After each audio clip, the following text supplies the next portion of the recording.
y estamos muy contentos y contentas de haber formado esta mesa, ¿cierto?, que se compone principalmente por estudiantes del Magíster en Literatura Comparada y también del doctorado en Estudios Americanos, ¿ya? Así es que voy a leer brevemente la descripción para quienes no la hayan revisado.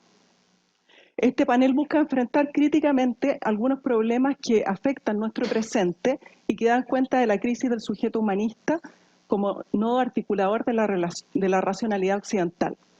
Las propuestas esbozan interrogantes que iluminan otras relaciones, intensidades, intervalos y ritmos por medio de los cuales hoy parece poder entenderse y abordarse de mejor manera dichos conflictos, marcando su potencial permanentemente abierto y expansivo. De esta manera, las propuestas apuestan a visibilizar las potencias de transformación inherentes a toda práctica del pensamiento como parte de un ejercicio de implicación con la realidad.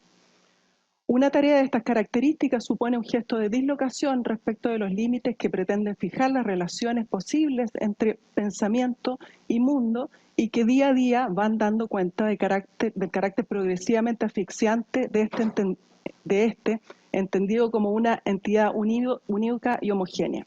En otras palabras, supone un determinado posicionamiento refractario a los límites donados por una tradición que establece rígidas fronteras entre lo pensable y lo impensable, entre lo imaginable y lo inimaginable, entre lo vivible y lo invivible, ejerciendo una resistencia sobre aquellos elementos materiales e inmateriales que cotidianamente ordenan el reparto de lo sensible.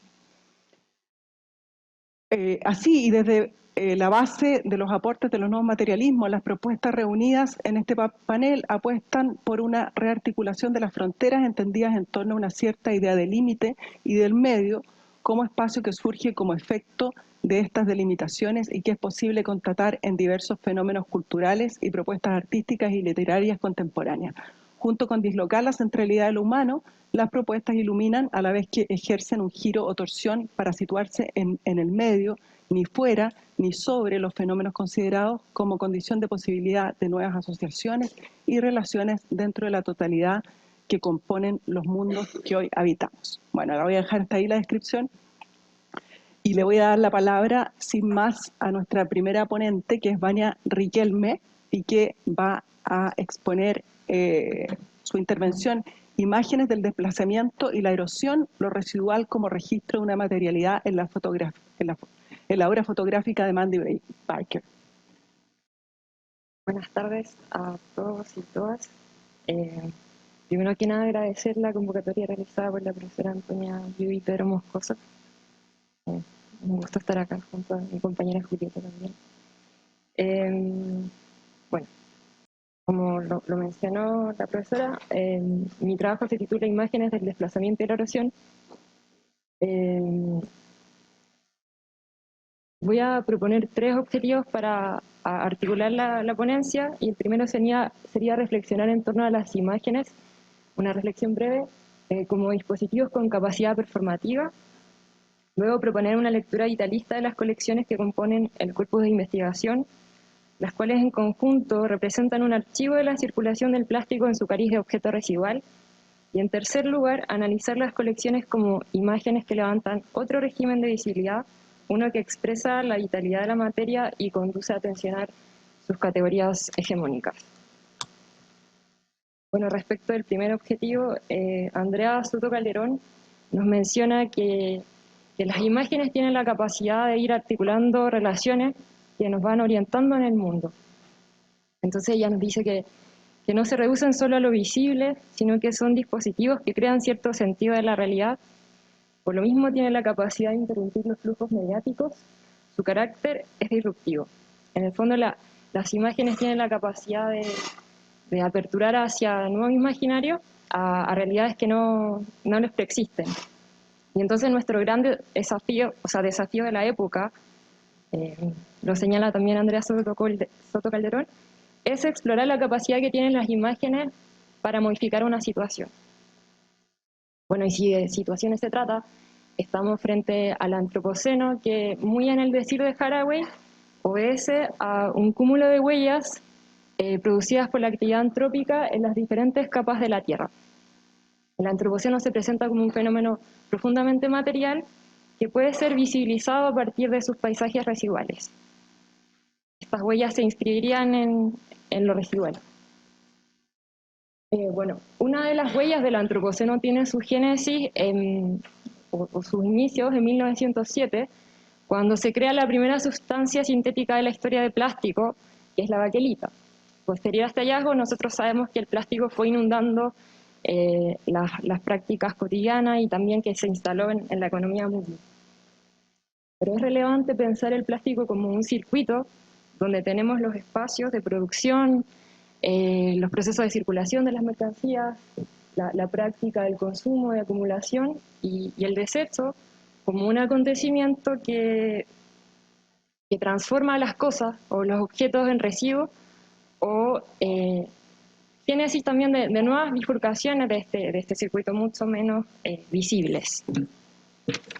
Bueno, y respecto a esto, cabe pensar en... Si nosotros pensamos en lo residual, justamente vamos a remitirnos a lo invisibilizado, a lo que está en los bordes, lo expulsado, por ejemplo, como el vertedero que permite constituir el adentro de la ciudad y que al mismo tiempo lo amenaza. López y Laburreta nos mencionan que la basura, la materia o los cuerpos fuera de lugar ponen en entredicho nuestro sistema de visibilidad, trastocando los regímenes de cognoscibilidad e inaugurando nuevas formas de lo sensible. Se propone desde diversas teorizaciones que aperturar hacia lo residual nos permite observar con otros lentes la materia y quizás desde acá levantar otras economías de los agenciamientos. Y por todo esto, propongo como corpus de análisis la obra fotográfica de Mandy Barker, porque justamente sus imágenes pueden orientarnos hacia nuevas formas de vincularnos con la materia. Bueno, Mandy nace en 1964 en Reino Unido y estudia fotografía en la Universidad de Montfort. Y su obra visual en los últimos 13 años aproximadamente se ha dedicado como a recuperar, rastrear y registrar el plástico como residuo en los diferentes océanos del planeta. Con el objeto de hacer una denuncia, pero también de ir visibilizando o de evidenciar cómo el plástico va reemplazando las diferentes formas de vida. Y también lo relevante de la obra de Barker es que realiza un trabajo colaborativo con científicos con el objetivo de dar mayor potencia a la narrativa que sustenta sus colecciones. Bueno, como corpus son dos colecciones a analizar, que la primera es duración o vida útil, y la segunda es indefinido. Propongo estas dos colecciones como un archivo de la trayectoria de circulación del plástico en su cariz residual. La primera colección que les quiero mostrar es Chet Life, y en el fondo busca representar la vida de los objetos recuperados de un archipiélago que es la isla Henderson, que está ubicada en el Pacífico Sur. Y que en el fondo todos estos objetos, por ejemplo esos dados, quizá en algún momento estuvieran en una góndola de supermercado o en una repisa, y son parte, a través de estas imágenes del paisaje submarino, encallaron en este arrecife. La nomenclatura de todas las obras de esta colección intenta hacer referencia a la procedencia de las cosas, de la totalidad de las cosas que componen esta colección. Estamos acá frente a dados y fibras microplásticas en la obra de Tailandia y Japón. Por ejemplo, acá vemos tortugas de plástico que intentan hacer referencia a la muerte de más de 600.000 especies de cangrejo anual, producto como de que quedan atrapados en ambientes, en montones de plástico que están en los océanos.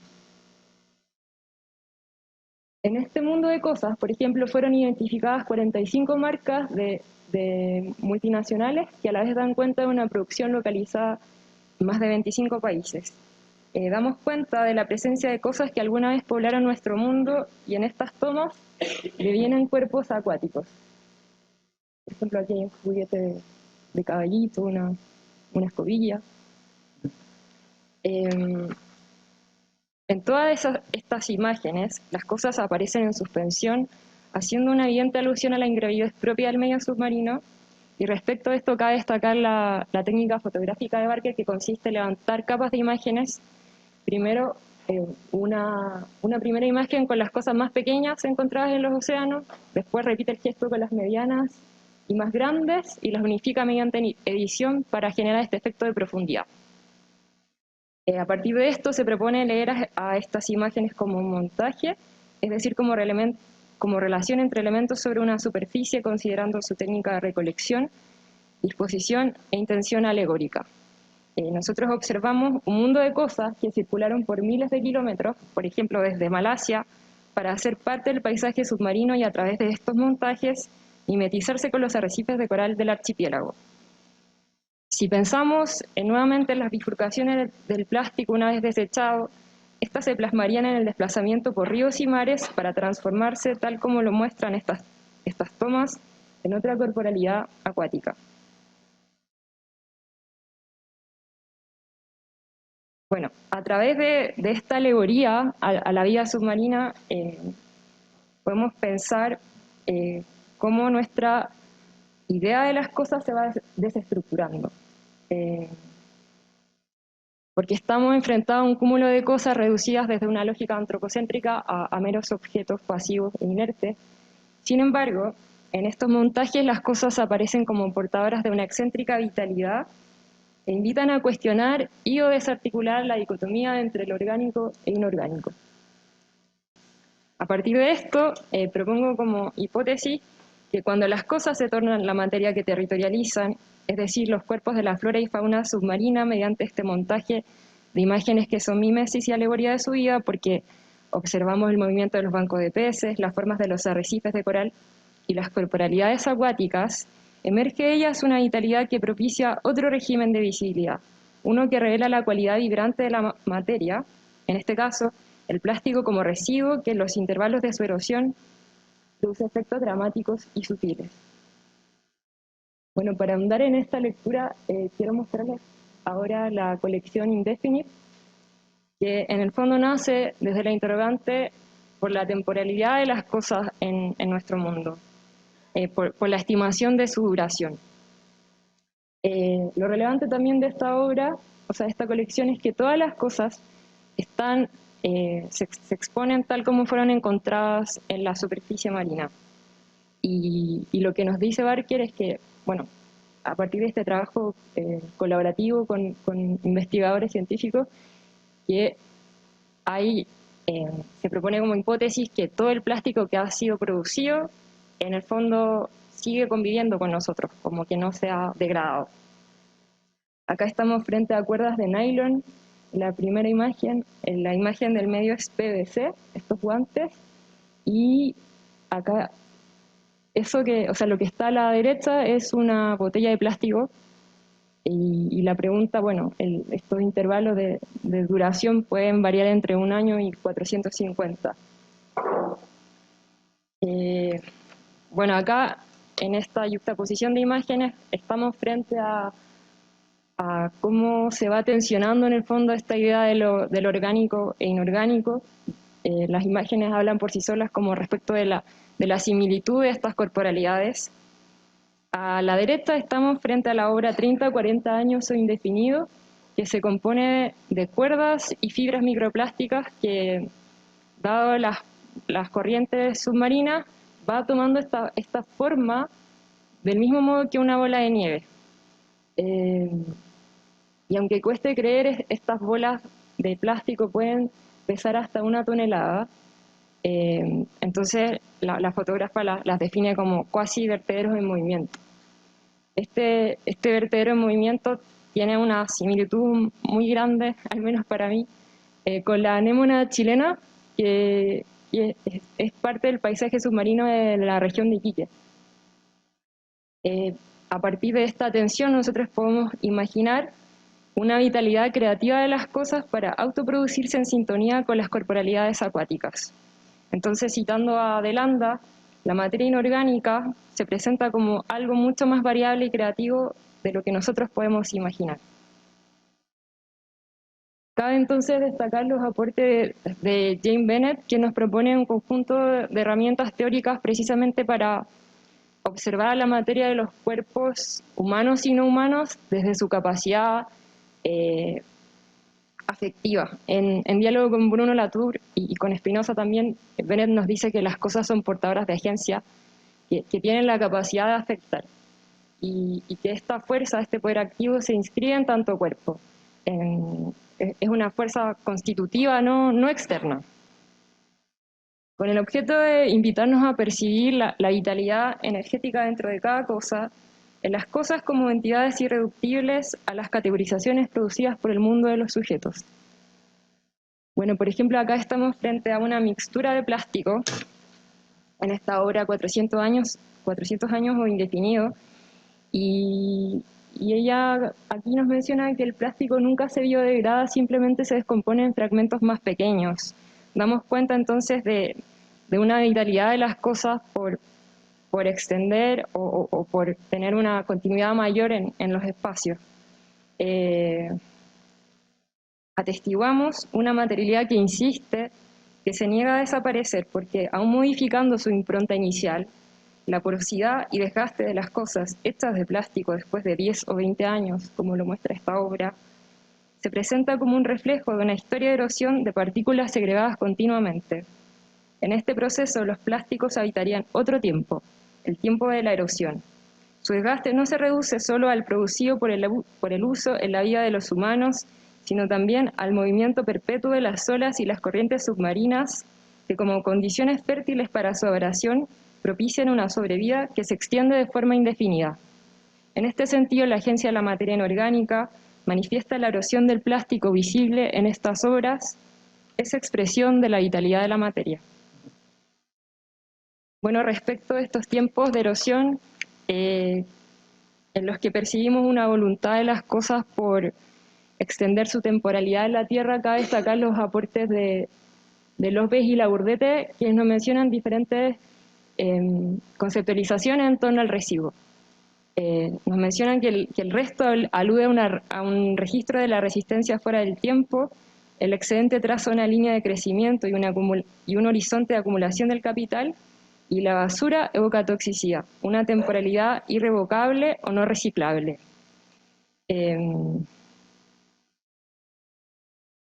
Bueno, respecto de esta resistencia y esta también temporalidad irrevocable de las cosas, acá cabe destacar la última obra, que es Indefinido Absoluto. Estamos frente al agresor más significativo y amenazante de los océanos, que es el poliestireno. Cuando se libera en el medio ambiente, nunca se descompone o biodegrada a una forma no reconocible. Aquella resistencia plausible en esta obra nos evoca un tiempo profundo alternativo que trasciende los asuntos humanos y, en palabras de Parica, comporta un ciclo mayor de erosión y crecimiento, y es entendido como una fuerza dinámica radical que afecta la vida más allá de las fronteras entre lo orgánico e inorgánico. Nosotros, a partir de este fenómeno de lo indefinido, damos cuenta de cómo todas estas conceptualizaciones van perdiendo toda fuerza.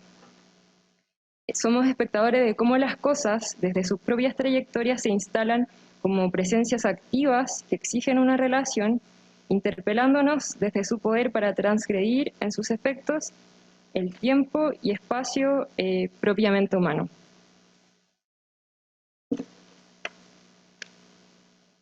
Bueno, como reflexiones finales, cabe destacar que estas colecciones, al plasmar una trayectoria de la circulación del plástico,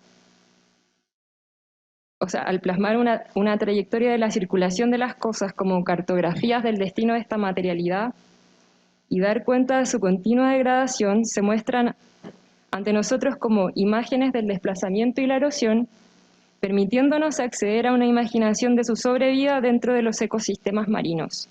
Por lo anterior, y citando a Andrea Soto Calderón, se presentan como expresión de esas realidades que no tienen imágenes, aquellas que carecen de herramientas para ser imaginadas. Su potencia radica en erigirse como dispositivos que cuestionan nuestras ontologías tradicionales, desarticulando la dicotomía entre lo orgánico e inorgánico para dar visibilidad a la vitalidad de la materia y, desde esta perspectiva, contribuir a una contranarrativa frente a la historia del progreso humanista. Y esta sería mi presentación.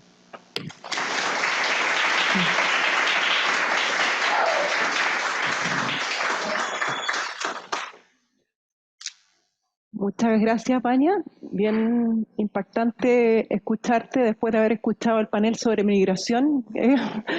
Hay acoplamiento interesante. Bueno, ahora vamos a escuchar a Soledad Campaña, que está conectada. ¿Sole nos escucha?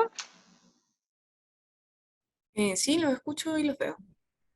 Perfecto. ¿Y qué dirán las plantas, temporalidad y crecimiento en las imágenes de Seed Image Ground de Abelardo Gil Fournier y Yusi Parica? Primero, darle las gracias por recibirme en esta modalidad híbrida. No era el plan original, pero ya que estamos aquí, muchas gracias.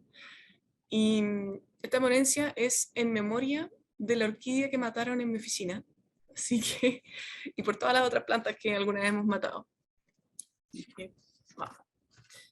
En una época de drones y desastres climáticos, la reforestación mediante técnicas aéreas de lanzamiento masivo de semillas parece una opción cada vez más accesible. Y es curioso porque esta es una ponencia sobre imágenes, pero no voy a proyectar ninguna imagen, solamente voy a hablar. Entonces, esta opción de hacer una reforestación masiva intervienen no solamente los efectos de la recolección y el procesamiento de datos sobre una superficie, donde se logra esta planificación medioambiental, sino otros muchos datos que entran a funcionar dentro de este plan humanamente pensado para un entorno que va totalmente a lo natural y dominio de las plantas. Entonces, en el ensayo, video ensayo, Seed Image Ground, de Abelardo Gil Fournier y Yusi Parica, se trabaja una composición de imágenes que en conjunto con los sonidos y una voz narradora permite conocer más sobre estas técnicas aéreas de sembrado y recolección de datos, entendiéndolas como una práctica de superficies, donde se contiene y replica materialmente un tipo de relación entre los medios y la biosfera. En esta obra, los autores recurren a unas imágenes operacionales que las ensamblan usando la técnica del soft montage. De esta manera, los autores rearticulan los elementos plásticos misceláneos en un ejercicio metodológico de arqueología de medios. El videoensayo, por tanto, viene a ser una superficie de superficies, donde se constituye una progresión de imágenes compuesta por imágenes, las cuales tienen su origen en archivos visuales de diversa índole. Algunas de las fuentes son el material publicitario de técnicas aéreas de sembrado, fotografías aéreas de actividades militares, el modelamiento gráfico de los datos científicos, escenas de películas, filmaciones científicas del siglo XIX, entre otros muchos. Los autores se refieren al vínculo entre estas imágenes y la temporalidad del video, identificando su relación como prácticas de superficies, de manera que se constituye la imagen misma en una superficie viva, donde se articulan diferentes escalas de representaciones plásticas, hasta recrear dinámica y visualmente cómo se imaginan y capturan las imágenes de crecimiento de las plantas. Además, mediante las relaciones que entablan sus elementos, estas imágenes recrean una y otra vez el problema del crecimiento de las plantas hasta convertirse ellas mismas en imágenes en crecimiento. En el video ensayo, la voz que guía la progresión de las imágenes enfatiza el concepto de crecimiento al referirse explícitamente a la retórica de la composición de la siguiente manera, y cito: "Since that we have combined, juxtaposed, and rearranged, show the air, the ground, seeds, and image. They show the air from the ground from the air, the plants as images, and the images as they define the ground, a circulation of how we know and how we picture, how pictures grow, and how growth is image." Dada la vitalidad de las imágenes, de que no solo muestran el desarrollo y multiplicación de las plantas, sino que también replican ese movimiento formal, cabe preguntarse cómo se entiende el concepto de crecimiento en su expresión concreta dentro de este video. En el diálogo que se entabla entre los medios y la biosfera, los seres sésiles quedan subordinados a la acción humana, de tal manera que se plantea como un dato más a considerar en una práctica científica. Esta práctica que emerge de la pregunta, ¿qué dirían las plantas si pudieran opinar sobre la manera en que se entiende el crecimiento en la planificación e intervención de su medio ambiente? Si adoptamos la pregunta por el concepto de crecimiento desde la perspectiva poshumana, específicamente desde los ciclos propios de las plantas, podríamos revelar una retórica de las imágenes, donde existe una idea determinada de desarrollo. Las imágenes de sembrado, crecimiento y recolección de datos que se reúnen y disponen en este videoensayo vendrían a replicar un espacio-problema, un cuestionamiento a la idea de avance científico donde el crecimiento se observa restringido a las marcas de temporalidad que manejan el mundo del laboratorio, donde el problema se inicia y finaliza controlado por los datos previamente dispuestos. A diferencia de esta lógica humana y científica, en el mundo vegetal se reconocen otras marcas temporales de desarrollo, tales como la heterotemporalidad vegetal de los cambios estacionales, la temporalidad infinita del crecimiento y la temporalidad cíclica de la iteración, la repetición y la reproducción, donde se resiste a la lógica de la actualización. A la luz de estas marcas temporales, el video ensayo manifestaría la invitación a revisar cómo concebimos el crecimiento y la temporalidad de manera sesgada e individualista, como un problema encerrado en sí mismo, pero que en realidad depende de todos los seres. El siguiente trabajo se propone aportar a los estudios de la visualidad desde la perspectiva más amplia y que sea capaz de reflejar la crítica a la idea de crecimiento científico. Para lograr esto, voy a analizar los elementos fundamentales del espacio-problema que establece el video. Y para entender esto voy a hablar solamente de los givens, operators and goals. Entonces, los givens serían las imágenes, el sonido, el texto. Son todos esos hechos que están implícitamente actuando en el problema. Luego se analiza la técnica del soft montage, que sería el operador, que afecta y articula las imágenes que se construyen con imágenes que crecen y afectan la biosfera. Y finalmente voy a analizar ese estado deseado, ese goal, que refleja el problema que se representa como algo que excede la limitación material de la obra, a saber, una crítica sobre la idea de crecimiento. Entonces, primero voy a ir con los givens. A excepción del artículo que los mismos autores del video ensayo hicieron, la crítica especializada todavía no ha analizado este video en profundidad. Fue representado en el Museo de Winterthur en Alemania, o sea, en Suiza, circulando, pero no ha tenido ese análisis más crítico. Entonces, ellos en este ensayo que hicieron a partir, de artículo que hicieron a partir de ese ensayo, revisan cómo se construye el video bajo la premisa del espacio-problema. Y ellos dicen, a space where problems, methods and concepts are dynamically rearticulated, and where the space of their composition is not a stable container. La articulación del problema se realiza mediante la elección de imágenes, sonido y texto, que, alejados de su contexto original, se rearticulan en múltiples genealogías de instrumentación y tecnologías para la reproducción de la vida vegetal. En primera instancia, el documento abre con el sonido de un helicóptero en movimiento. Este sonido fuerte fue un aporte de María Adeusa Olmedo, quien propuso dar libertad interpretativa a este sonido sin ninguna imagen. Esto permite al espectador la posibilidad de vincular este sonido con otras experiencias audiovisuales, tan famosas como Apocalypse Now, del 79, o Mirror, de 1975. Luego, cuando ya estás inmerso en este sonido, el video ensayo muestra algunas imágenes de semillas que empiezan a caer. Y el texto que se empieza a decir enfoca al espectador hacia un único sentido, diciendo, Director Andrei Tarkovsky, Fountains of Nature, led to the practical question, how do you fabricate wind for cinema? How does wind become an image? Dichas preguntas enmarcan el centro del problema, del espacio-problema, que se desarrollará en el video, a saber, cómo técnicas culturales específicas vienen a ordenar superficies mediante el lenguaje administrativo de las imágenes. El ordenar o modificar superficies se relaciona con la idea de crecimiento a partir de la aseveración que le sigue a la pregunta inicial. Y aquí dice el video, Fabricating wind is close to what cinema does anyway, creating movement across vast surfaces. Es mediante la técnica del cine, más específica de soft montage, que los autores logran vincular las imágenes, sonido y texto con la idea de movimiento y modificación de superficies. Esto se revisa con mayor detalle cuando vemos los operators, pero es importante nombrarlos ahora para ver cómo este factor modifica los givens del sonido, el texto o la imagen, de manera radical, en tanto altera su significación e incluso su delimitación individual en un acto donde se realza su calidad de superficies.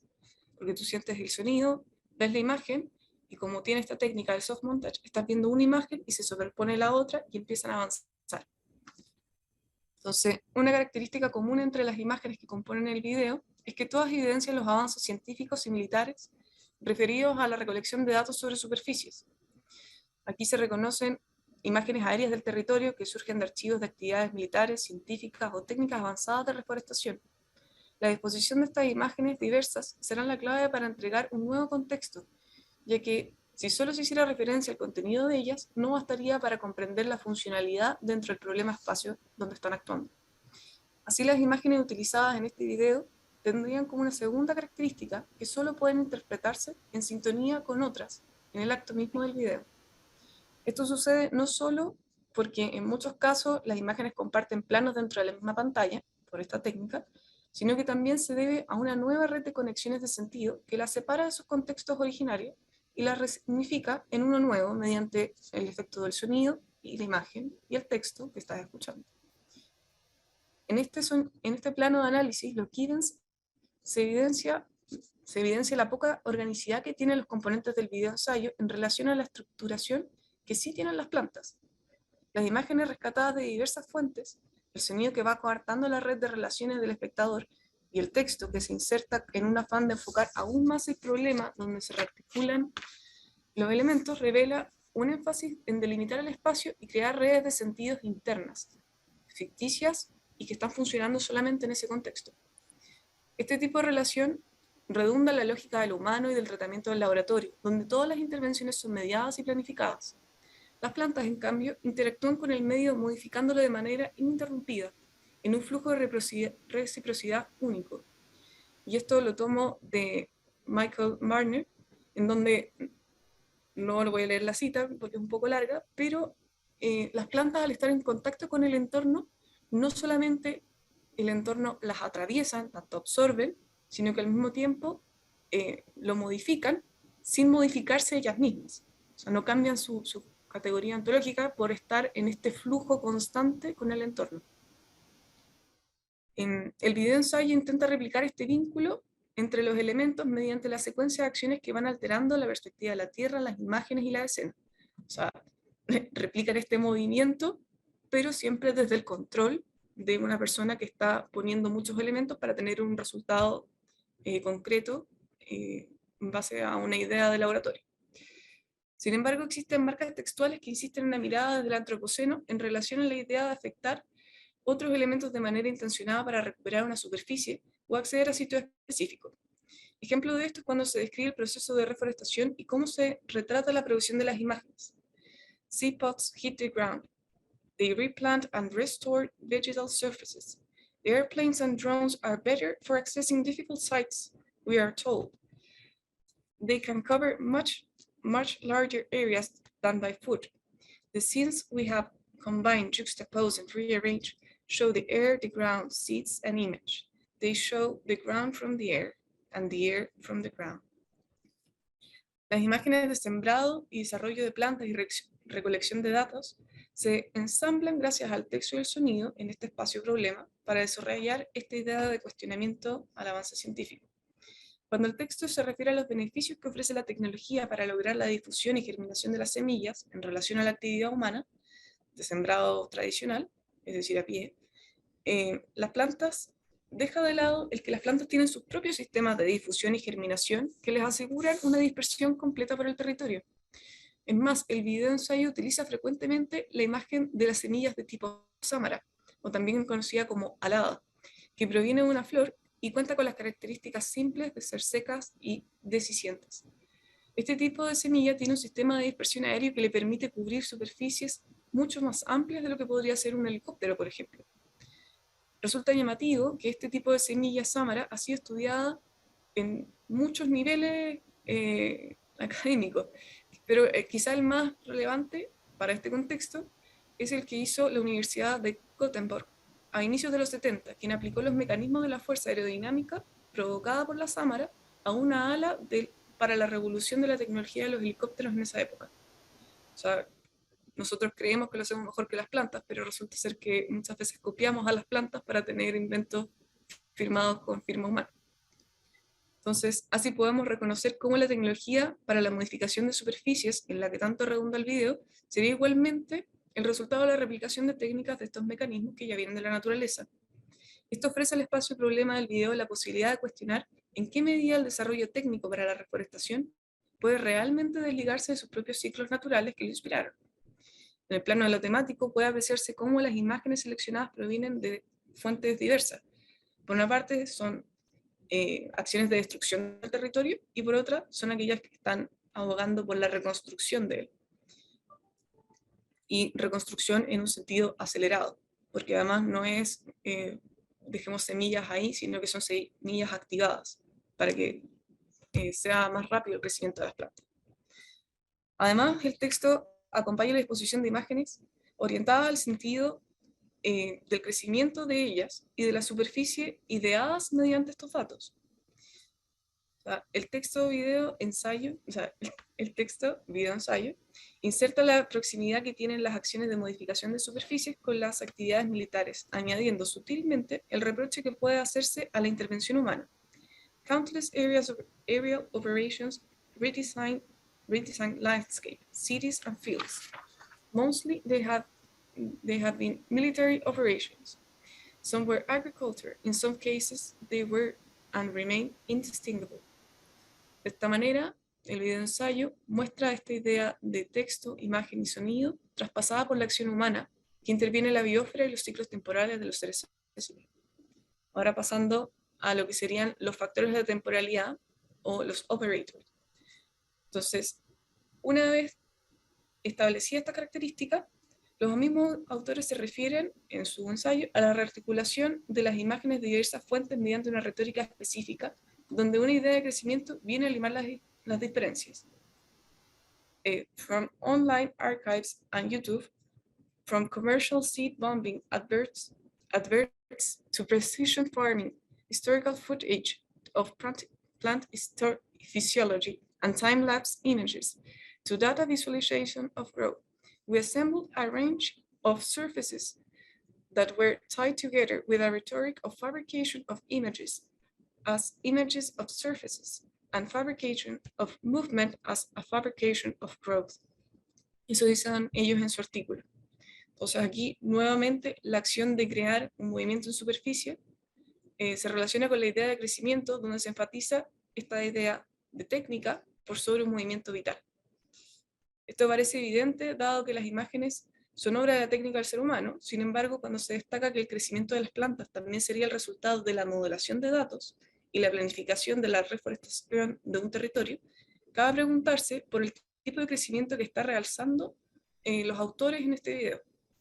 Así como también afirma Miguel Ángel Martínez sobre la evolución que ha tenido el ser humano en relación al trabajo y el uso de la técnica, las acciones que observan el entorno adquieren la capacidad de reaccionar hasta el nivel de comprender que la relación entre el hombre y la naturaleza, mediada por la técnica, es donde parece residir el elemento motor que explica la evolución de las estructuras sociales. Este factor está siendo realzado en el video ensayo, con énfasis en el nivel de la articulación de los elementos, ya que se replica una forma de relacionar y conectar la obra y los efectos de la planificación biológica con los territorios. La pregunta por el crecimiento se inserta también mediante la técnica del soft montage, donde se recurre a una superficie híbrida de la pantalla para enriquecer el problema de la temporalidad. En la pantalla, cito a Bruno, we can perceive... ¿Sí? Perdón, unos 2 minutitos, a lo mejor, no, Yeah. para que vaya redondeando. Sí, no hay problema. Y... bueno.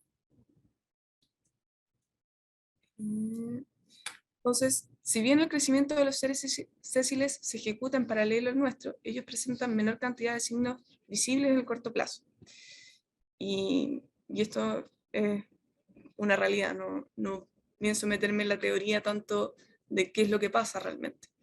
Entonces, el operator del soft montage permite construir una superficie que explicita esta distancia entre temporalidades. Si bien se le atribuye a Farocki la idea de la doble proyección con el objetivo de replicar la horizontalidad del sentido en una única experiencia, Los autores usan esta técnica para construir el espacio-problema sobre el crecimiento, entendiéndolo como un concepto diverso donde juegan distintas temporalidades, en donde, mediante esta forma, la subjetividad accede a ella en un único plano. Voy a saltarme al tiro. Imágenes logran establecer este problema, que es totalmente dinámico en la medida que avanza. Resulta necesario retomar el texto que se refiere a la retórica de la composición, diciendo que, cito el ensayo, "A circulation of how we know and how we picture and how pictures grow and how grow is image". La relevancia que se da a la experiencia cognitiva y a la fabricación de las imágenes realza la centralidad que tiene la figura humana por sobre los seres sésiles y la biosfera. Entonces, de esta manera, el video ensayo logra tanto configura este espacio, donde su contenido excede la limitación material de la obra, en mostrar cómo las imágenes sobre el crecimiento son articuladas de esta idea científica y no vegetal. En este video ensayo, haciendo uso de diversos datos de imágenes y imágenes de datos, se logra reflexionar sobre el paradigma de la ciencia antropocentrista y busca una vía más sobrecentrada. Solo adoptando un reposicionamiento del sujeto, podremos descubrir cómo caminos creativos nos están esperando para el desarrollo y la vida armónica en un medio ambiente. Quizás si las plantas pudieran opinar, quizás pedirían ser respetadas en su propia medida, o quizás decidirían continuar su silenciosa conversación con todos los elementos del universo, así como también lo están haciendo hoy. Eso. Muchas gracias.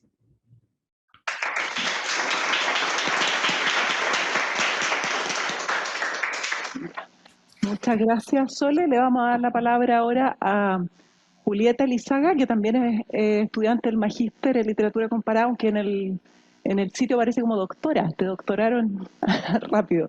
Ahí el doctora en antropología. Ya. Entre el humus y la tecnósfera, una mirada posible a la gestión. Perdón, el límite de lo aceptable, corporalidad y ensambles en el continuo humano-no humano.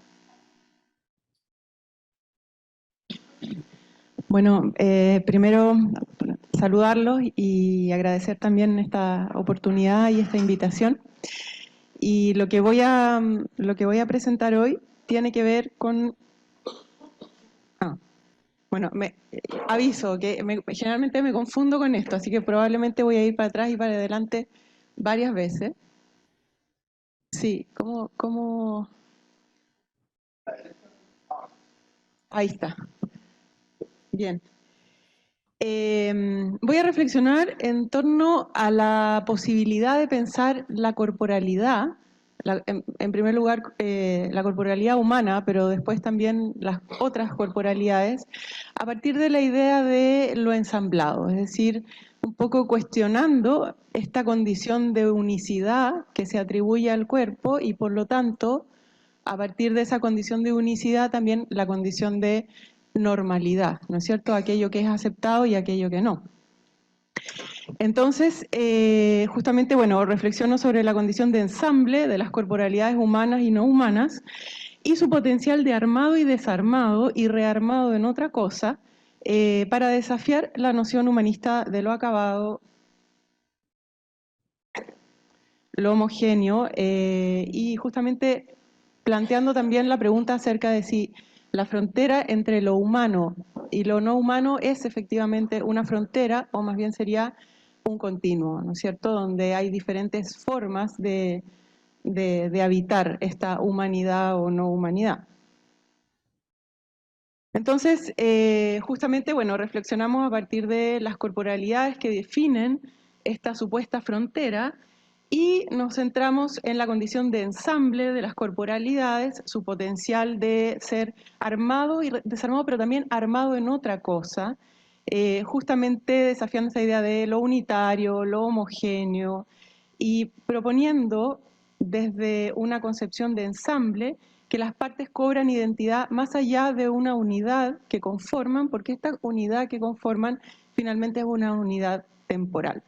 Y en la posibilidad del rearmado también se pueden adquirir nuevos significados, nuevos roles dentro de ese nuevo contexto, y según también de qué manera esos reensambles se ubiquen dentro de lo aceptable desde este paradigma humanista, también suscitando experiencias de lo abyecto, lo ominoso, aquello que no es correcto. Entonces también me gustaría un poco reflexionar acerca de eso, o sea, la posibilidad de repensar las corporalidades como articulaciones también nos hace pensar acerca de dónde está la frontera y bueno, y de ahí el título de la presentación, ¿no? ¿Cuál es el límite de lo aceptable? Y bueno, la reflexión la hago a partir de las muñecas o los muñecos o los autómatas, y denomino que son un pequeño cuerpo de humano, no en el sentido de que de que son pequeñitos, sino que en realidad son menos que humanos. Y que justamente esa experiencia de lo inadecuado se produce en el muñeco, pero que también se puede como traspolar a la experiencia de los cuerpos no adecuados, cuando están fuera del lugar del juego, o sea, fuera del lugar que les ha sido asignado, o cuando el humano intenta dotarlo de una humanidad mayor a la que le corresponde o se le permite. Entonces el cuerpo humano como ensamble permite vincularlo con otras corporalidades no humanas, cuestionando precisamente este lugar de preeminencia instalado por el paradigma humanista. La posibilidad de ensamblaje entonces desafía los límites establecidos y posibilita pensar en un continuo entre diversas ontologías, definidas de modo solamente contextual, no permanente, y lo cual entonces nos genera estas experiencias de lo no adecuado que en las obras que vamos a ver son utilizadas como recursos estéticos y literarios. Entonces, las ideas principales que vamos a reflexionar es la vinculación y reensamblaje con otras corporalidades no humanas, también pensando en la biología, en las ciencias médicas, ¿no? Como que hasta qué punto realmente un cuerpo se define como humano, lo desarmado y lo convertido en algo más, aquello que tensiona los límites establecidos también entre lo humano y lo no humano. Y me gusta pensar también algo que escuché de otro colega que también trabaja estos temas desde la antropología, que habla de lo otro que humano, porque muchas veces pensamos como lo no humano, lo más que humano, lo menos que humano también, pero me gusta pensar en lo otro que humano justamente como para desestabilizar estas categorías. La idea del continuo, la idea también de la situación contextual, cuestionarnos también la idea de lo completo, lo único, lo unívoco como ideales humanistas y finalmente preguntarnos entonces cuál es este límite de lo humano y por lo tanto cuál es el límite de lo aceptable. Bueno, desde la teoría me baso especialmente en todo el trabajo desarrollado por Rossi Braidotti, sobre todo en justamente el cuestionamiento a los presupuestos del humanismo como forma normativa, antropocéntrica de comprender y operar en la realidad. En la idea del cyborg, desarrollada especialmente por Donna Haraway, en relación a la idea del cyborg como sujeto híbrido, que desafía justamente estos límites taxonómicos y está absolutamente comprometido con la parcialidad, la ironía, la intimidad y la perversidad. Y finalmente, con la idea de ensamblaje, a partir de Bruno Latour y Arturo Escobar, que precisamente definen otras formas de ser y estar, y también la interrelación y la articulación de diversos elementos para justamente trabajar lo social. Entonces, las obras que nos permiten pensar estos conceptos, estas ideas, son La muñeca menor, de Rosario Ferré, un recorte que vamos a ver enseguida que aparece justamente al lado de este relato y que es muy interesante porque en sí mismo también es un ensamble, y La come madre, de Roque Larracuy. Entonces ahí tenemos imágenes, bueno, de las obras. El recorte es el recuadro, ay, gracias. Es el recuadro que está en la derecha inferior y que tiene absoluta relación con la imagen de arriba.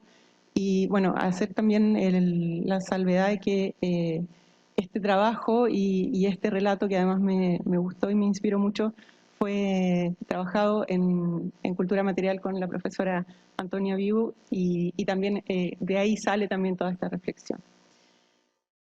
Bueno, aquí tenemos otras imágenes y me gustaría sobre todo que se fijaran en la imagen también de la derecha.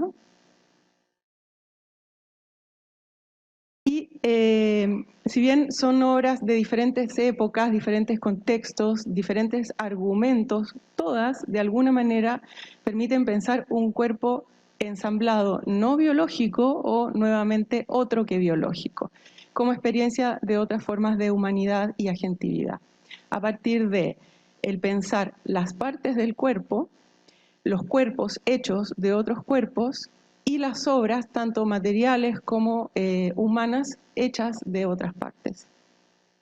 En el caso de la muñeca menor, el argumento va en torno a una tía que es picada por un animal, una chágara, y que progresivamente va entrando en un estado que uno no sabe muy bien si es un estado de animalización o de, es una palabra inventada, de muñequización, donde lo único que la activa es precisamente crear muñecas que van creciendo junto con sus sobrinas y que finalmente culminan en una muñeca final que es regalada el día de la obra.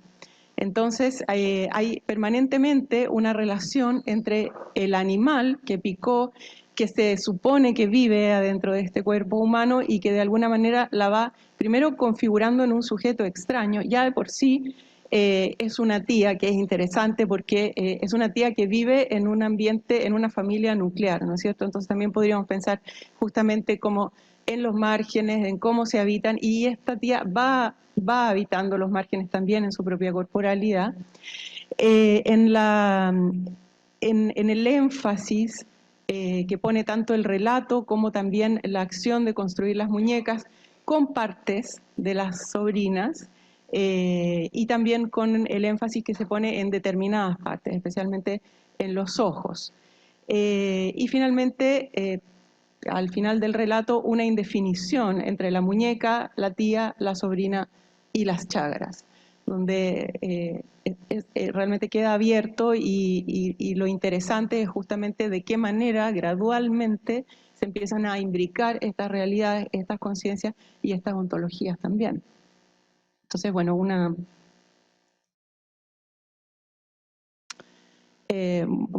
cita, ¿no? En el día que le regala la muñeca a la sobrina menor, dice: se sorprendió al coger la muñeca por la cintura y encontrarla tibia, pero lo olvidó enseguida asombrada ante su excelencia artística. Las manos y la cara estaban confeccionadas con delicadísima porcelana de Mikado. Reconoció en la sonrisa entreabierta y un poco triste la colección completa de sus dientes de leche. Había además otro detalle particular: la tía había incrustado en el fondo de las pupilas de los ojos sus dormilonas de brillantes. Y haciendo referencia justamente a esta progresiva como cambio ontológico entre la tía, que en un determinado momento desaparece, pero tampoco sabemos si desaparece o si emerge al final del relato como la chágara, ¿no? Como el animal, que es una especie de camarón que la había picado en su juventud. Entonces, dice, una noche decidió entrar en su habitación para observarla durmiendo, a la recién casada. Notó que su pecho no se movía. Colocó delicadamente el estetoscopio sobre su corazón y oyó un lejano rumor de agua. Entonces la muñeca levantó los párpados y por las cuencas vacías de los ojos comenzaron a salir las antenas furibundas de las chágaras.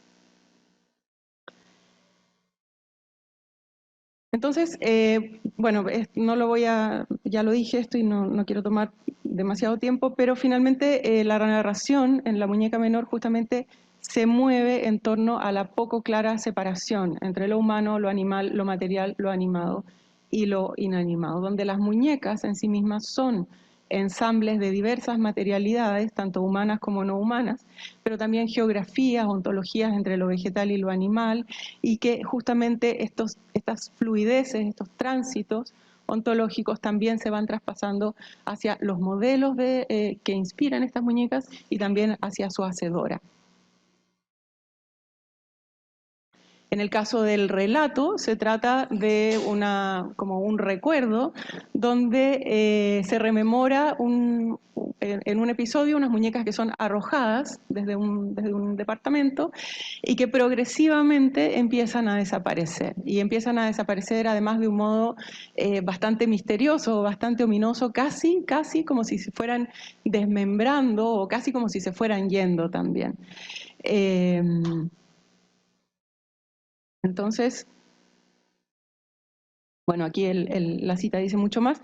Recuerdas que el que vivía antes en el piso de arriba echó a su hija de la casa y se oían gritos y luego él tiró sus muñecas al patio porque ella todavía conservaba sus muñecas. Ahí estuvieron entre toda aquella basura y las miramos, que no se movían y ya no se oían gritos hasta que se hizo de noche. Y luego el portero debió de recogerlas a la mañana siguiente, algunas sin brazos.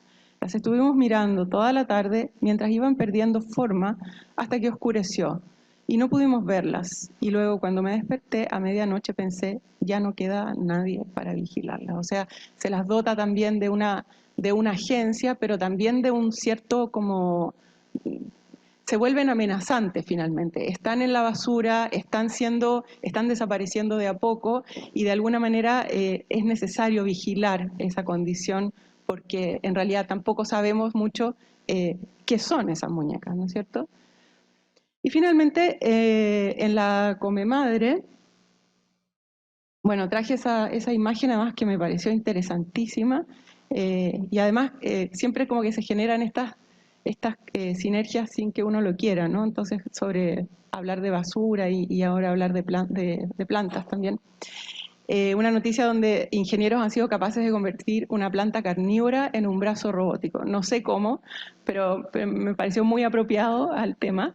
Y es precisamente porque La Comemadre en realidad es una novela construida a partir de dos relatos que están entrelazados biográficamente y donde también un elemento central es una planta carnívora que tiene la posibilidad de devorar la carne al punto de dejarla reducida a un polvo fino.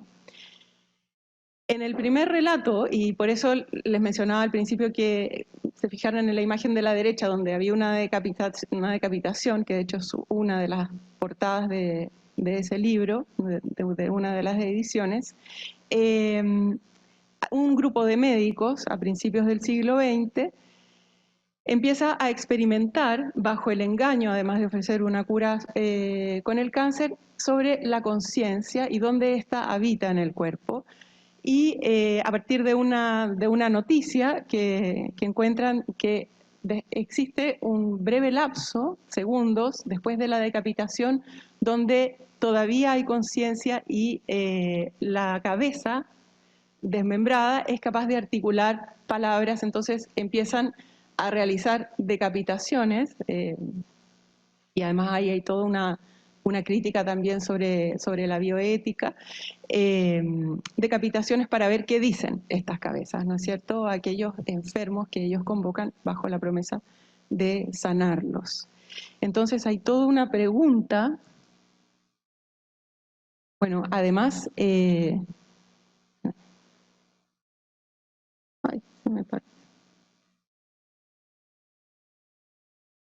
además, el sanatorio que menciona existió, o sea, donde se realizaban los experimentos, en realidad es un sanatorio que aparece mencionado repetidamente en Caras y Caretas, en Argentina, y donde precisamente se ofrece un tratamiento para el cáncer. Lo demás, suponemos, es ficción.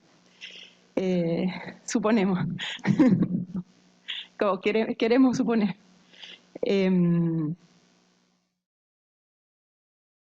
Bien, entonces, por ejemplo, trozo justamente está donde se pregunta, ¿no es cierto?, ¿dónde reside lo humano? ¿Reside en la cabeza? ¿Es el cerebro el que dispone una taquicardia a la hora de enamorarse? ¿Dónde está? Entonces el médico dice, los exhorto a la humildad, señores. Cuando tomamos vino, ¿lo hacemos a voluntad o es la garganta la que nos ordena vaciar la copa de un trago? Quizás cuando vamos a la casa de nuestras madres son los pies los que toman las decisiones, proyectándonos el mapa del viaje en la cabeza. Así que en lo que a mí respecta, y una vez que pasa la cuchilla, se termina Juan o Luis Pérez y tenemos una cabeza limitada a las funciones de una cabeza. O sea, realmente también nuevamente, ¿no? ¿Dónde está el límite? ¿Dónde está el límite de lo humano? ¿Dónde está el límite de la conciencia? Y por supuesto también qué tan lícito resulta este desmembramiento, ¿no es cierto?, en el caso de la novela. Y en el segundo relato, que es más breve, se aborda la historia de un reconocido artista, venido a menos, donde por una serie de características biográficas está permanentemente también habitando los márgenes por sus características corporales, por sus historias de vida, donde toda la vida de este artista escapa a la normatividad impuesta precisamente por este ideal humanista, antropocéntrico, patriarcal, ¿no? La obesidad extrema, la obsesión por la comida, la homosexualidad que no es reconocida en un principio y no aceptada tampoco, la corporalidad de su amante, etc.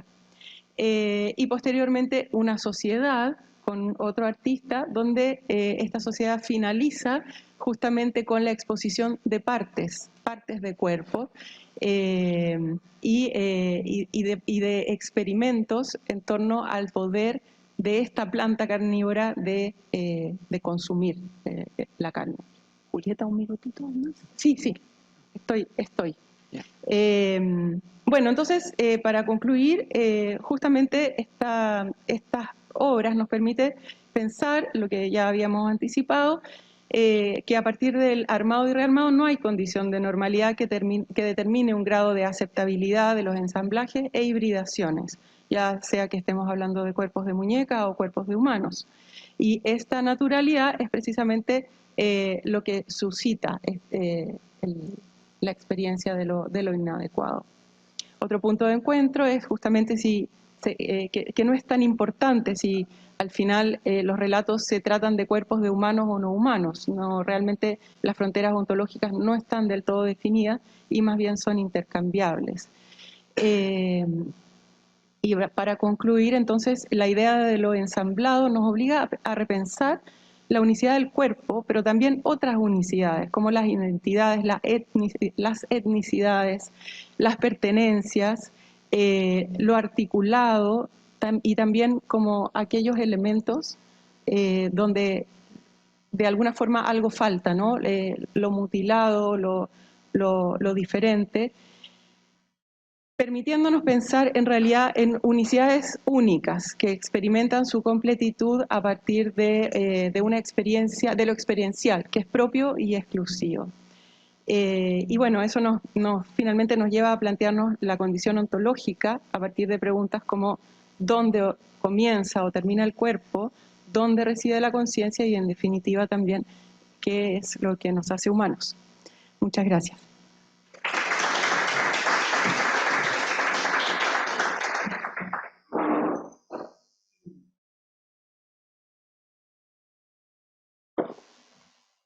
Julieta, no, todo bien. Ahora vamos con Carlos Rojas San Cristóful. No estoy leyendo las biografías completas, pero es alumno del doctorado de estudio americano y su ponencia se titula Entre el humus y la tecnósfera, una mirada posible a la gestión de museos en el Antropoceno, Chile 2022. Hola a todos y todas, muchas gracias por la oportunidad de presentar precisamente en las jornadas de literatura un espacio que sin lugar a dudas se ha transformado en un espacio múltiple y que creo que de alguna otra manera, no sé amigo si puedes poner eso mismo, se ha ido transformando también, o más bien la presentación escapa quizá un poco a los márgenes de lo que el público espera. Sin embargo, creo que hay un ejercicio súper interesante y parto, y soy súper transparente en eso, tiene que ver con una reflexión, ¿cierto?, que se levanta a partir de ciertos ejes de la reflexión poshumanista sobre el antropoceno, pero que también tiene una fuerte carga vinculada al quehacer profesional. Yo me desempeño en el Museo Histórico Nacional, por lo tanto esta reflexión también de alguna u otra manera está hilvanando ciertos procesos que se están articulando precisamente en este museo que no sé si han tenido la oportunidad de visitar, pero que tiene un espacio bastante, uno podría mencionarlo así, bastante tradicional, ¿no? Una perspectiva bien tradicional. Voy a ir mezclando entre comentario y lectura para aprovechar bien el tiempo. No voy a leer precisamente la cita, pero sí me voy a referir a ella. Sin haberlo calculado, cuando envié esta propuesta, durante las últimas semanas, canónicas obras de arte exhibidas en grandes museos europeos han sido objeto de ataques por parte de distintos activistas por el cambio climático. Se fortalecía así la necesidad de abrir una reflexión en torno al vínculo de los museos y el fenómeno del cambio climático, que recogiera algunas inquietudes que hemos venido desarrollando junto con Pedro Moscoso en el contexto precisamente de su investigación de Fondesit regular y en mi propia tesis doctoral. Por ello, es un trabajo que se encuentra aún y permanentemente en desarrollo. Las intervenciones, precisamente a la cual la cita que ustedes están viendo hace una de ellas hace alusión, nos permiten dar cuenta de concepciones y relaciones que operan al interior de los museos, tales como la noción de colección como centro organizativo precisamente de este dispositivo museo, y que son necesarias de tensionar para explorar caminos a transitar hacia el futuro. Por ello, la presentación se articula en relación a, dejo algunas fotografías de los sucesos, se articula en relación a tres nodos reflexivos. En primer lugar, comprender la envergadura del desafío que representa el antropoceno para los museos. En segundo lugar, acoplar a la noción de colección y objeto de museo nuevas posibilidades de lectura sobre lo material. Y finalmente, abrir un tránsito desde la noción de gestión a la de digestión de los museos, siguiendo algunos trabajos de la profesora Antonia Viu, basándose en Bennett. De esta manera, los planteamientos son más bien una seguidilla de provocaciones al complejo y conservador ecosistema de lo museal, con la pretensión de poner en algunos aprietos las prácticas más cotidianas de estas, que también son mis y nuestras instituciones. 1. El desafío epistemológico del antropoceno para el museo. El museo se concibe como una institución central del denominado campo patrimonial y no es un espacio independiente de las relaciones que genera, en especial en cuanto al poder y su reconocida capacidad de producción simbólica. Aún más, el museo resulta prácticamente inseparable del proyecto histórico de la modernidad que tiene durante el siglo XIX la mayor proliferación precisamente de estos dispositivos. De esta manera, entronca en sus orígenes con el coleccionismo, en tanto proceso de acumulación de bienes por la iniciativa privada de mecenas y monarquías, pero también del pensamiento ilustrado al concebirlos como un espacio público en cuanto a las funciones de difusión y conservación. Entrado el siglo XX, en la década de 1960, el museo como institución fue ampliamente criticado por su desconexión con la realidad comunitaria y el entorpecimiento en la transformación del hombre objeto en hombre sujeto en un contexto de creciente consumo cultural. Por ello, y marcando una inflexión, en 1971, la 9ª Conferencia General del Consejo Internacional de Museos, ICOM, eligió como tema de la reunión, abro comillas, el museo al servicio del hombre hoy y mañana, cerro comillas, dando un giro de las atribuciones tradicionales para ese entonces del museo de coleccionar, conservar, restaurar, investigar y comunicar, para comenzar el cambio en una serie de orientaciones respecto a la importancia de los museos en la sociedad, la educación y acción cultural, y además del desarrollo de la comunidad a la que precisamente estos sirven. Esta carga de los museos, propia de la modernidad y vinculado al dominio de la naturaleza y la construcción de la historia como un tiempo lineal, y que lleva implícita la idea del progreso humano a través de la razón, han posicionado al museo en circunstancias difíciles de salir, tanto a nivel de enfoques como de sus propias prácticas. Así las cosas, y con la noción de antropoceno, como plantea Chakrabarty en Clima y Capital, que atribuye al cambio climático, el cambio climático a la acción antrópica, al concebir que, cito, los humanos actúan como fuerza geofísica sobre el planeta y son capaces de cambiar el sistema climático en su conjunto con graves consecuencias para otras formas de vida, cierro la cita, la distinción humanista entre historia natural e historia humana colapsa, y así también se torna necesario explorar nuevamente los límites de la comprensión histórica a la cual los museos adherían. En el campo de los museos, esta afirmación trae como repercusión la pregunta de cómo hemos respondido ante el desafío del cambio climático y el antropoceno. Una primera respuesta, en especial de los museos de carácter histórico y nacional, como en el que me desempeño, es que no hemos podido escapar de la producción de exposiciones temporales como el camino principal, en las cuales muchas veces a través de fotografías se exhibe el daño medioambiental en determinado territorio. Sin embargo, no se ha logrado dar cuenta de los desafíos que el antropoceno desprende para estos museos. Este desafío, por cierto, entonces, para recalcarlo, no se trata exclusivamente de reciclar más o reciclar menos al interior de las instituciones, de funcionar con energía renovable o no. Más bien, el desafío es teórico, metodológico y práctico, es decir, todo a la vez. Tampoco es representar y exhibir evidencias de la contaminación de un determinado territorio. Es la historia de los humanos, en definitiva, en su relación con otras entidades, pues la Tierra dejará de ser tanto hospitalaria para nuestra como también para otras formas de vida. Las exposiciones de los museos entonces deben pretender abrir la articulación a otras y de otros posibles. En ese sentido, la denominada nueva museología, corriente de pensamiento museológico, redefinió los conceptos de colección por el de patrimonio, el de edificio, por el de territorio y el de público por comunidad. A su vez, la museología crítica pone el acento en la disputa por las narrativas y la deconstrucción de los discursos coloniales. El desafío del antropoceno para la museología es que pone en cuestión un precepto aún más complejo, aquel en que el humano se encuentra en una jerarquía por sobre otras entidades no humanas o más que humanas. O, como dijo Julieta, ¿con humanas? Otro humano. Es el humanismo como tal lo que se pone en tela de juicio. En lo ontológico, esto implica, entre otras cosas, como lo señala Harrison, que las definiciones dicotómicas de patrimonio cultural y natural, así como la tipologización de colecciones de numismática, de armas u otras, son absolutamente insuficientes. Si hasta ahora las colecciones se forman exclusivamente en tanto generan una significación para el humano, hoy lo humano es un actor más de aquel ensamblaje. Así también en el antropoceno, la especialización de los museos en artísticos, naturales e históricos resultarían improductivas para dar con otros futuros posibles con aquel potencial creativo relacional.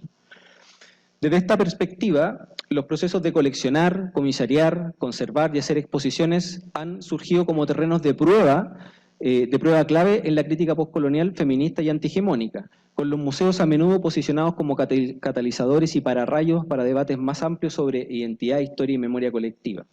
Como ha argumentado Fiona Cameron, con referencia específica al problema del cambio climático, desentrañar las ontologías y ensamblajes del museo ofrece una técnica valiosa para abordar cuestiones de relevancia social de una manera más inmediata y atractiva.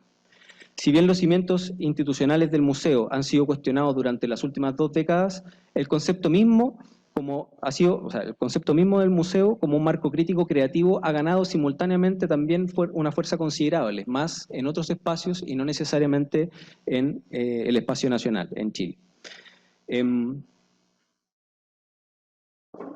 Aún así, más que ver estos 2 desarrollos como paradójicos, sería mejor entonces entenderlos como un refuerzo que es mutuo, es decir, cuestionar qué es un museo significa también ir abriendo la ontología del concepto a configuraciones que podrían ir resultando también experimentales.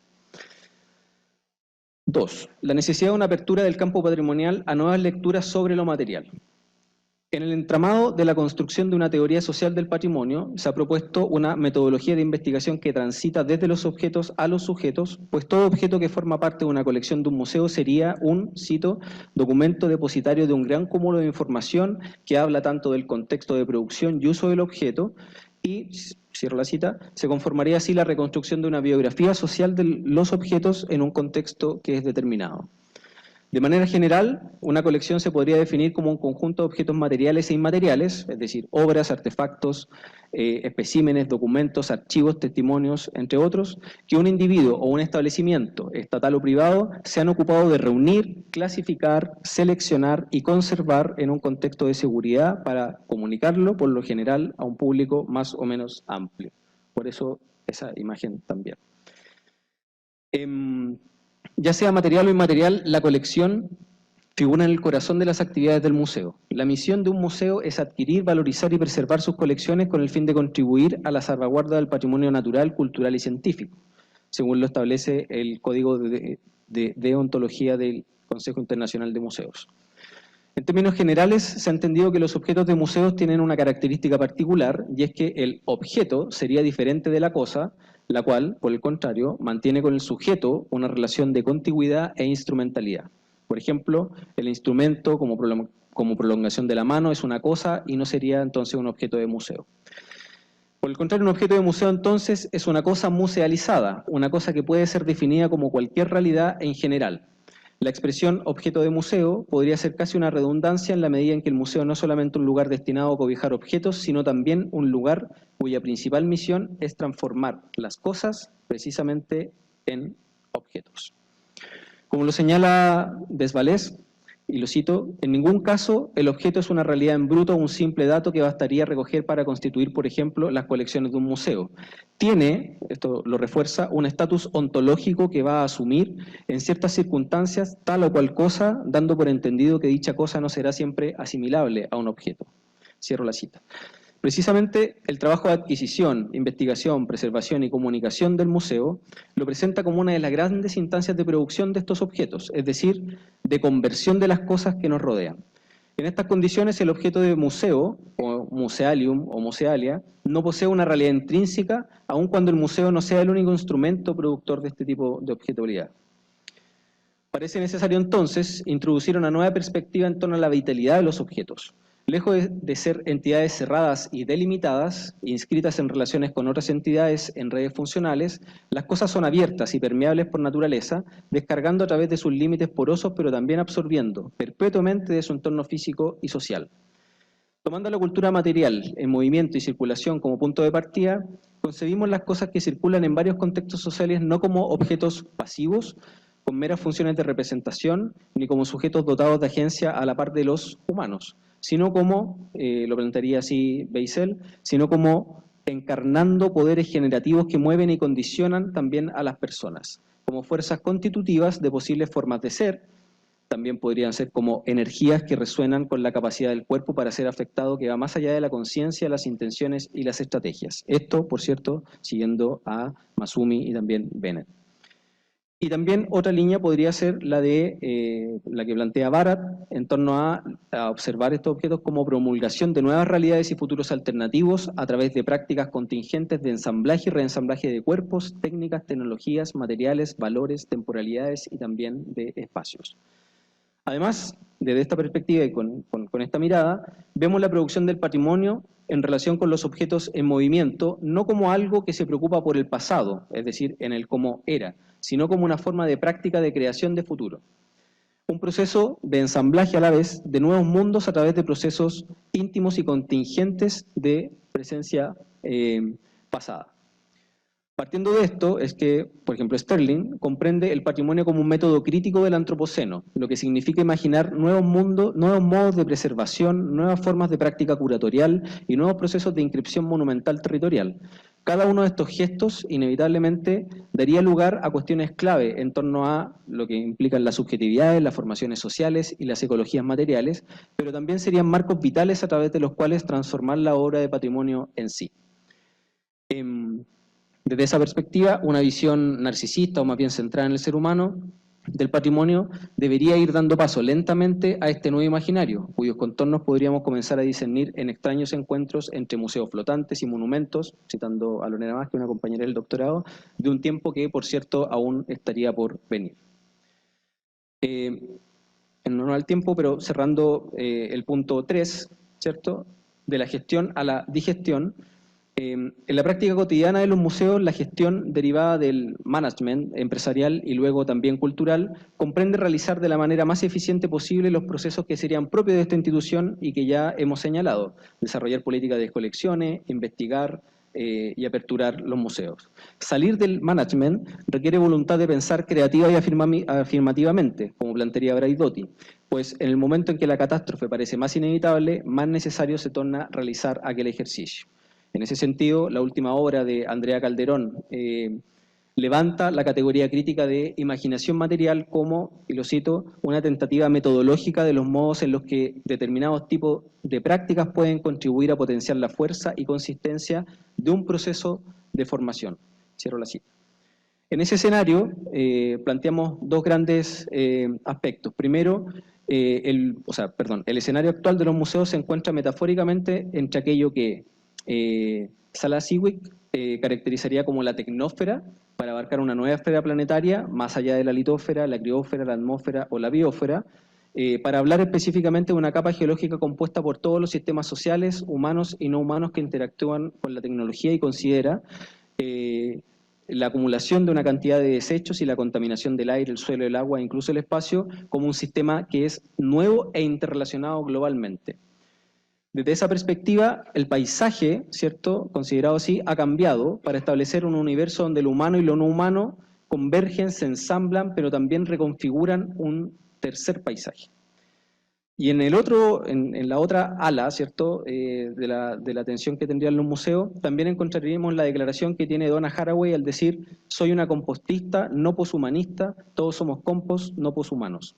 Y en esa perspectiva, si somos humus, entonces somos ese suelo lleno de restos de todos los otros que se cruzan con nosotros. En el cruce de ambas perspectivas, ¿cierto? Por una parte, en lo que trabaja, o la perspectiva de la tecnósfera, y también en este modelo más regenerativo que establece Donna Haraway, uno puede establecer de que hay ciertas diferencias. La tecnósfera no tendría la capacidad, ¿cierto?, para poder regenerarse permanentemente, en cambio el humus sí. Y en esa tensión es que los museos actualmente, ¿cierto?, estarían moviéndose, atendiendo algunas de las imágenes que están acá, cuando nosotros nos enfocamos precisamente en esta idea de la colección, ¿cierto? La colección parece ser más bien un espacio, una instancia de una operación que involucra que los objetos son más bien confinados a cierto espacio y se les resta, por tanto, de todo proceso vital. La pregunta entonces que radicaría ahí, y encontrándome, por cierto, con el trabajo que ha realizado aquí la profesora Antonia Viu, basada también en Bennett, respecto de esta idea de saltar de este concepto de gestión más bien a la digestión, permite también entonces ver cuáles serían las posibilidades de empezar a generar nuevos ensamblajes a partir de la introducción de nuevas concepciones dentro del espacio museo, para poder desarrollar estos nuevos escenarios, estos nuevos mundos, ¿cierto?, creativos, performativos, y que de alguna otra manera reconozcan esta potencia vital que los objetos tendrían y que estarían configurando al interior de la propia institución museo. Eso.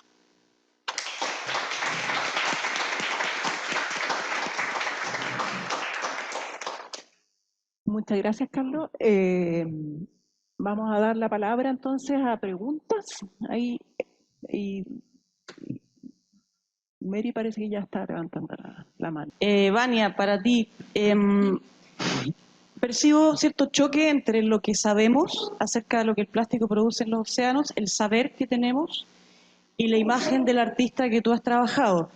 En la imagen del artista hay una especie de estetización, es decir, hay una belleza, yo observo belleza en ese plástico transformado a través de los años y el movimiento de las aguas. ¿Cómo piensas tú ese choque entre el saber de lo que produce ese plástico y el trabajo del artista que lo muestra desde una estetización, ¿no?, desde una belleza? Yo percibo ahí un cierto conflicto entre el trabajo de ella y el saber que está por detrás de eso.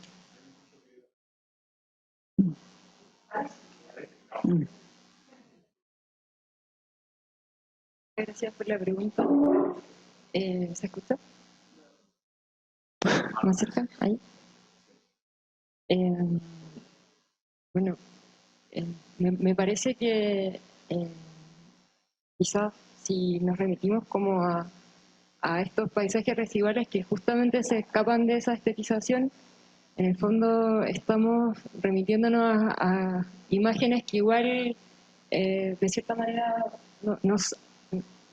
nos ha inundado, o sea, nos han inundado como desde el discurso ecologista, como desde la destrucción.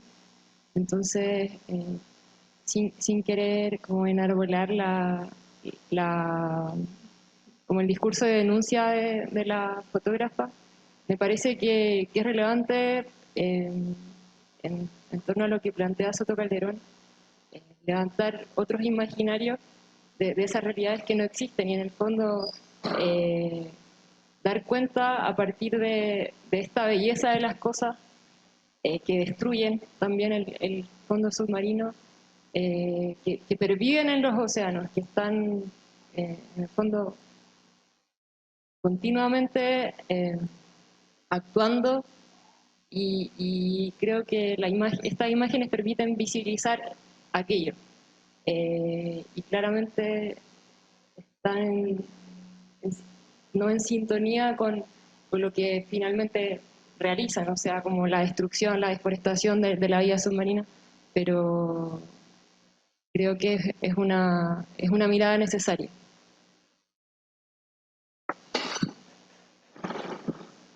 La verdad es que iba a ser exactamente la misma pregunta que Mary, pero vinculada a una pregunta que tengo para Julieta, que es como la misma pregunta al revés, si existe algo así como una pregunta al revés, pero es decir, a mí me pasa lo mismo, ¿no es cierto?, que además en la obra de la fotógrafa el texto dice lo contrario de la imagen, es decir, el texto advierte sobre los peligros de la eternidad, digamos, del plástico, y la imagen efectivamente uno podría decir, bueno, ya que matamos a las tortugas, están súper lindas las tortugas de plástico también, ¿no? Es decir, es decir, hay una celebración estética de esa plastificación que uno, no sé, yo también lo veo como algo contradictorio. Entiendo que es molesto, que podría ser incluso molesto, pero podría uno decir, bueno, están súper bonitos los plásticos y las algas de plástico están lindas, ¿no? Es decir, me pasó lo mismo con las imágenes, y duran más, claro, no hay que preocuparse tanto de ellas.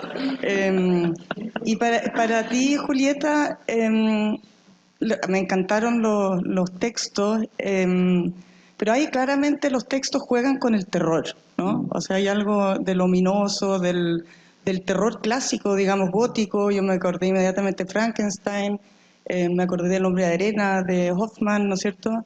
Y esos textos también son una advertencia, es decir, Frankenstein es una gran advertencia moral de cuidado con jugar con los límites entre la vida y la muerte, cuidado con enamorarse de un autómata, ¿no es cierto?, que te vuelve loco, es el texto que le sirve a Freud de base para el texto luminoso. Entonces, ¿cómo tú, porque si te entendí bien, en el fondo en estos textos habría una cierta celebración de una difuminación entre las partes y el todo, entre lo vivo, lo inanimado, la muñeca del ser humano? ¿Y no te parece que el elemento del terror también podría más bien decir lo contrario? Ojo con pensar el cuerpo como parte, porque si le cortas la cabeza es terrorífico, ¿no? Al igual que estas muñecas que surgen a la vida. Entonces me pasa un poco lo mismo en el sentido de qué dice el texto y si hay una celebración o hay una advertencia con respecto a eso. ¿Cómo ves tú eso?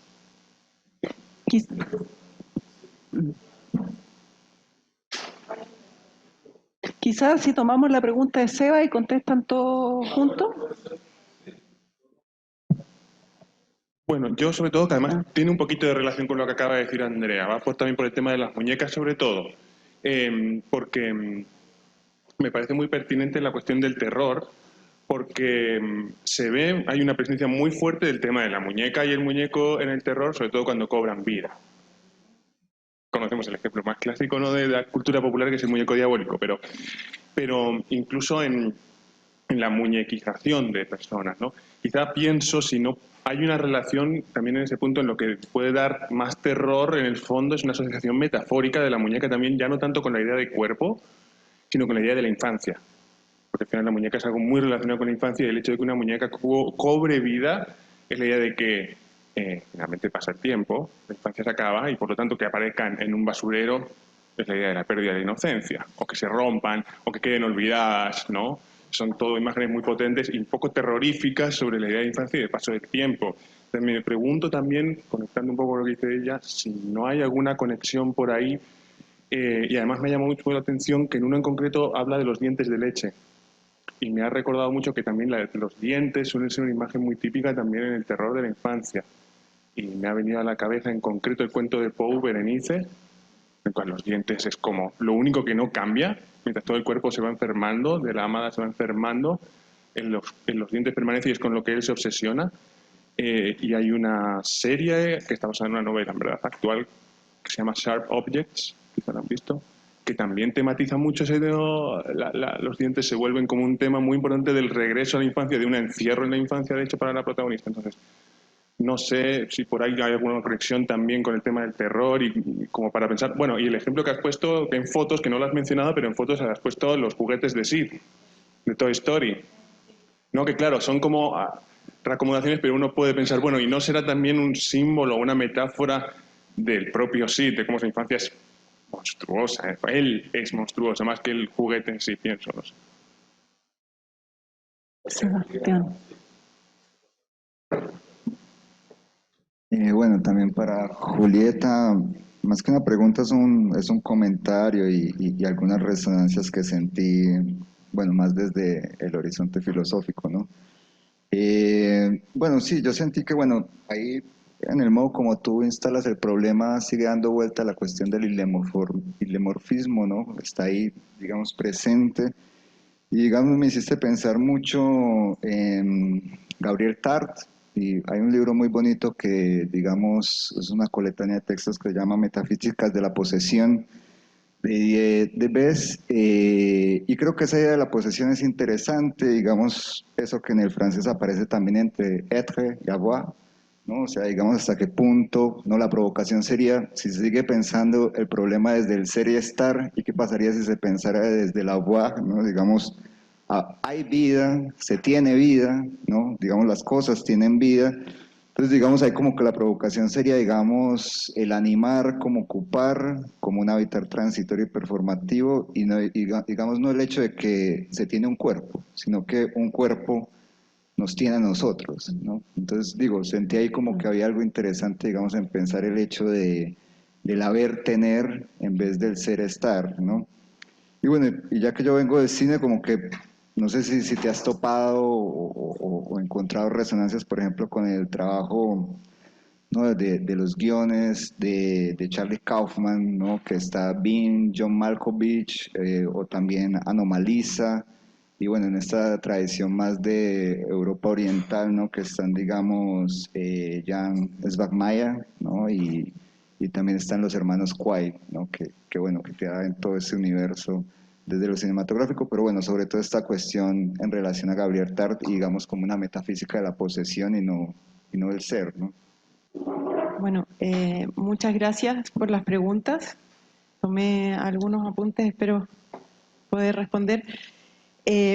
Bueno, sobre la relación, en verdad no la desarrollé tanto, me hubiera gustado desarrollarla más, justamente esta relación entre las corporalidades y lo ominoso, a partir de aquello que no cabe, ¿no es cierto? O que está como dislocado finalmente. Tenía una referencia a Hoffman, porque me parece que es como inaugurar el concepto del ominoso, haciendo referencia precisamente a confundir un autómata con un humano al punto de enamorarse, me parece muy interesante justamente para hablar de estas fronteras difusas. Y considero que, bueno, son relatos, son obras que tienen diversas lecturas, no creo que uno pueda solamente acceder desde un solo lugar. Desde la perspectiva del análisis que realicé, siento que el terror es un recurso un poco como para exagerar aquellas cosas que queremos mostrar, ¿no es cierto?, en este caso. Entonces no sería como advertencia, o no sería tampoco como para celebrar también esa condición de lo inacabado, de lo desmembrado, sino como llevarlo al extremo para poder pensar otras posibilidades. De esa manera realicé el análisis. No lo había pensado de la otra forma. Yo creo que de todas maneras es bueno darle otra vuelta, y también agradezco entonces por eso.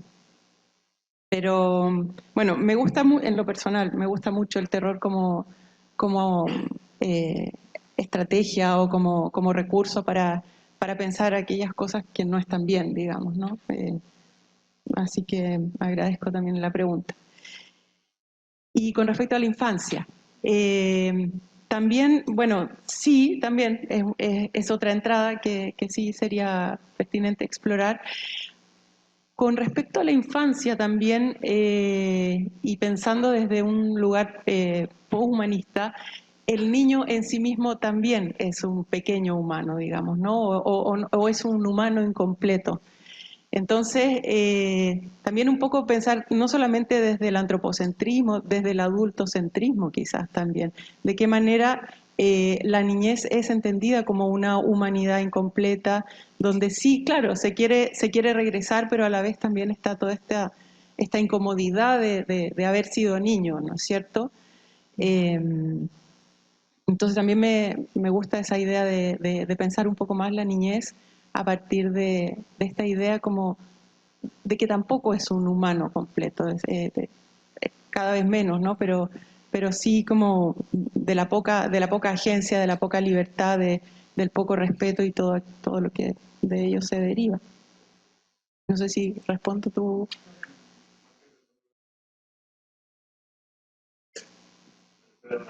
Sí, de todas maneras, entrar por la infancia me parece... Sí, muchas gracias. Bueno, y acerca del comentario sobre... Finalmente es un comentario acerca de la ontología, ¿no es cierto?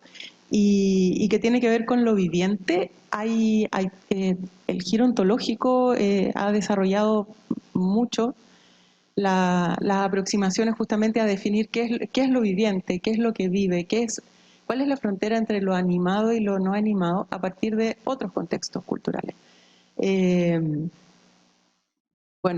Viveiros de Castro, ¿no? Trabajando en tierras bajas y eso, pero entonces finalmente sí, tiene que ver con tener un cuerpo, pero también, o sea, ¿pero qué es un cuerpo finalmente? ¿No? Como en qué medida yo defino, primero que nada, si lo tengo, como tú decías, o el cuerpo me tiene a mí, y hasta qué punto, un poco retomando la obra de Larracuy también, pero ¿dónde me tiene ese cuerpo y dónde tengo yo al cuerpo y cómo actúo desde ese lugar corporal, y si lo puedo separar de otra experiencia, y si en realidad ese tener un cuerpo o ser un cuerpo de alguna manera nos está condicionando a pensarnos como una entidad, ¿no es cierto?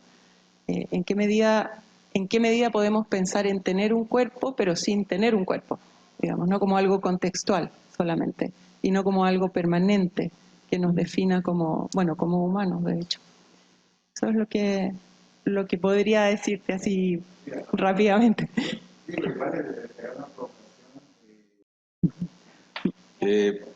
Cristian, Tatiana, ¿tenemos un minutito para alargarnos? Sí, hablando de terror. Cristian. Ya. Perdón. Bueno, gracias. Me disculpo por hacerle tardar un poco más en alimentarse, en hacer digestión. Mi pregunta es como para el panel. Sentí que había una tensión interesante de la que me gustaría escuchar entre como obras en que el formato libro o el formato fotográfico, o sea, el soporte fotográfico sirve para repensar lo material, versus, por ejemplo, en el caso del museo o del videoensayo, en que los soportes mismos parecieran estar como que no logran aceptar, digamos, las condiciones habituales de representación, ¿no? Y, por ejemplo, el caso del museo repensándose, ¿no? Para poder volver a hacer quizás algo más adecuado al contexto. Y por otro lado, o sea, lo que me interesaría ver es como esa tensión. Por ejemplo, ¿cómo piensan en el caso de la fotografía o en el caso del libro la materialidad misma del libro, ¿no? Y cómo eso se articula o no con el discurso sobre la materialidad? En el caso de los museos también y del bioensayo, ¿no? Como cuáles son probablemente estos horizontes de representación y su agencia tal vez en este contexto. No sé si será una finalidad o no, pero me parece también interesante. Es una pregunta, comentario, hambre, así que lo dejo ahí. Difícil pregunta en todo caso. Mira, yo diría que me gustó mucho lo que tú mencionaste, porque quiere decir de que de alguna otra manera se está transmitiendo una idea vinculado a que el mismo museo se está como repensando y tratando de establecer ciertos flujos nuevamente, ciertas nuevas perspectivas. Y eso muchas veces no pasa de manera consciente, sino que más bien hay ciertas personas del equipo que lo están promoviendo, pero también hay súper y hartas resistencias vinculadas a introducir, y por eso quizás fue tan enfático, a introducir una nueva mirada respecto de esta idea de la colección, ¿cierto? Que no escapa muchas veces de lisa y llanamente entender de que el objeto representa algo, ¿cierto? Y eso se representa exclusivamente en relación a su pasado, ¿cierto? O a algunas consecuciones, y ahí está la idea de la transformación en objeto de museo, por su relación con lo humano, ¿ya? Y por otra parte hablar del lenguaje de las materialidades o entender o procesar o atender a esta idea de lo vital, ahí es súper difícil de introducir en esta lógica, por lo menos en los museos del Estado y en particular en el Museo Histórico Nacional y en otros más. En otros, por ejemplo, el Museo de Bellas Artes es mucho más, y habría que hacer ahí el ejercicio de por qué el ejercicio desde la perspectiva del arte es mucho más fácil, no fácil, perdón, pero más hay una apertura, ¿cierto?, mayor para poder generar estos ejercicios. ¿Qué ejercicios? Por ejemplo, el Museo Histórico Nacional está muy metida la idea de que es un museo de historia y en la medida que es de historia mira al pasado y por lo tanto el pasado explica científicamente, ¿cierto?, y sus objetos entonces se exhiben para dar cuenta de lo que estamos haciendo hoy día. Esa lectura no ha desaparecido de la institución y me atrevería a decir que de gran parte de los museos públicos del país. Entonces, introducir esta idea de lo vital, y por eso el ejercicio de hoy, ¿cierto?, que se empieza a discutir lentamente en este espacio, desde ICOM, por ejemplo, el Consejo Internacional de Museos en Chile, tiene que ver precisamente con decir cuáles son esas conexiones. ¿Por qué está el Museo de Historia Natural, el Museo Nacional de Bellas Artes y el Histórico por separado? ¿Y cuáles son entonces las perspectivas de poder desarrollar ejercicios que sean conjuntos, pero observando de que no son solo objetos, sino que más bien esas materialidades pequeñas que están ahí trabajando y funcionando pueden establecer nexos de conversación para poder definir cosas nuevas, ¿ya? No cuestiones que necesariamente den referencia sobre el pasado, sino que más bien escenarios nuevos, escenarios posibles. Yo sé que puede ser una pregunta, un ejercicio súper obvio plantearlo aquí, pero no es tan obvio en el mundo de los museos plantear de que hagamos ejercicios de cuál es la relación entre lo animal y lo humano, ¿ya? Pero escapando de la idea de que vamos a dar cuenta de una exposición de la historia de las mascotas en Chile, por ejemplo. Entonces, ese relato lineal es el que precisamente hay que empezar a detonar con distintas perspectivas, introduciendo, bueno, cuáles son las vitalidades que tiene ese objeto que, como ustedes lo vieron, de alguna manera está aprisionado, súper tecnificado, las fotografías tienen hongos, pero precisamente el conservador lo que hace es detener detener ese proceso, pero la pregunta sería, ¿cuál es la potencialidad de ese hongo estando ahí? Entonces, ahí hay un sinfín de preguntas posibles que abren esos caminos que plantea Haraway, ¿cierto?, y que nos permiten abrir nuevos mundos. Ya, bueno, yo quiero cerrar, puedo hacer también pregunta genérica, digamos. Qué ganas de tener tiempo. Sí, no, pero voy a ser breve. Créanme, por favor. Escuchándolos a todos, todas y todo. Me ha surgido, digamos, como una cuestión que yo creo que tiene que ver con la idea de las porosidades, lo poroso. Y voy a señalar una idea por cada uno, bueno, salvo el caso de Soledad, que la verdad es que por el audio no alcancé a entender demasiado bien. Conozco la obra de Parica, pero bueno, pido disculpas. El caso de Vania, pensaba, por ejemplo, en el plástico, ¿no? Y me preguntaba si no podríamos pensar, por ejemplo, que el problema no es el plástico, sino las composiciones o los procesos de composición, descomposición que se generan.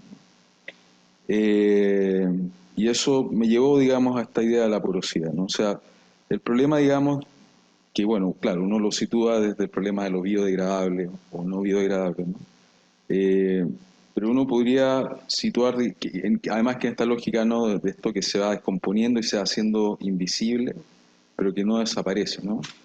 Y pensar más bien que, digamos, esta dimensión procesual del plástico se instala como un problema en la medida en que coexiste, ¿no? Y coexiste con un medio ambiente, con seres, ¿no es cierto?, que podrían estar, por ejemplo, en el mar, pero que también tienen sus formas de salir de él, ¿no es cierto? El plástico, por ejemplo, a propósito de las partículas de plástico que comen los peces que después salen y alimentan, digamos, a otros seres como nosotros.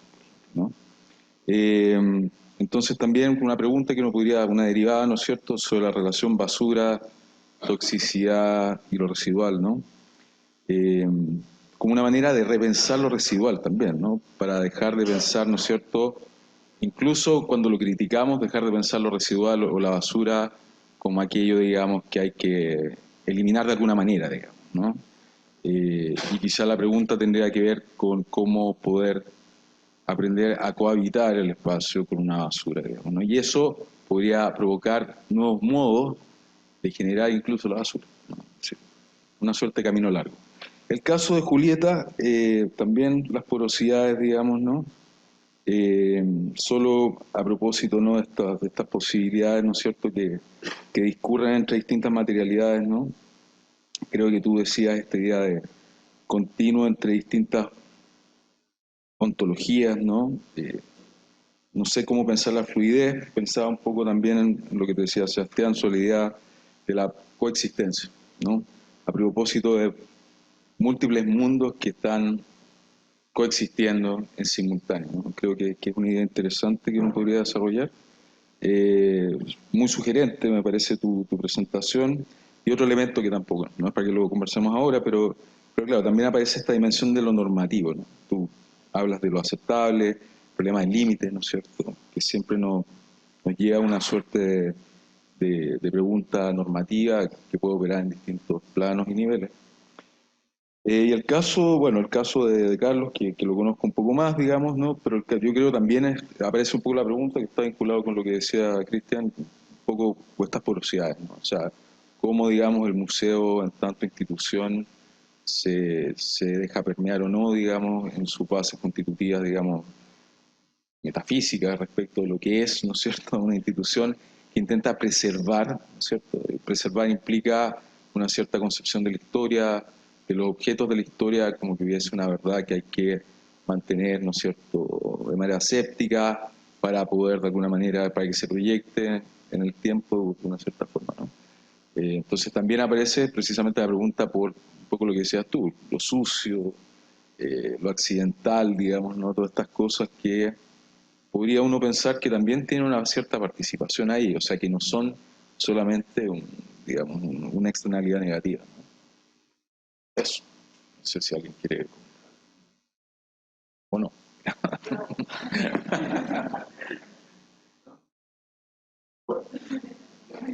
Bueno, gracias a todos. Vamos a comer.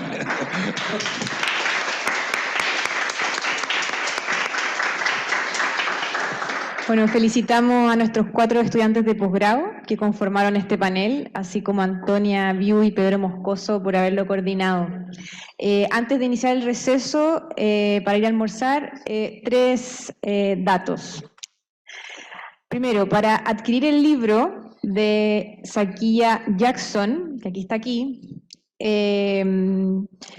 esta es una de las key speakers que van a exponer durante la jornada. Ella va a exponer a las 5. Los interesados deben acercarse a nuestro profesor Francisco Alonso, quien por diversas metodologías de pago lo pueden adquirir.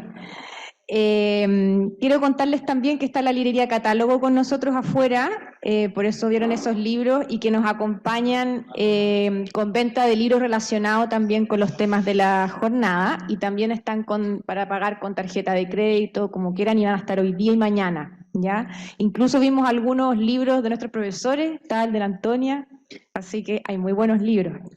Y tercero, quiero invitarlos muy especialmente a que vayan a nuestra biblioteca, ojalá se alcanzan ahora durante el receso de almuerzo, para que observen una exposición de libros que preparó el personal de la Biblioteca UAI y que hace eco a nuestro encuentro. Ya está muy, muy bonito, muy interesante, así que también, y la biblioteca también es preciosa para que la vayan a conocer. Entonces nuestra pausa se extiende hasta las 3 en punto. A esa hora nos reunimos acá para el siguiente panel, y quienes quieran comer pueden comprar almuerzo caliente menú en el casino, que está en el siguiente edificio, en el C, o alimentos más fríos y rápidos en las cafeterías que están a este costado en el patio, ¿ya? Que les vaya súper.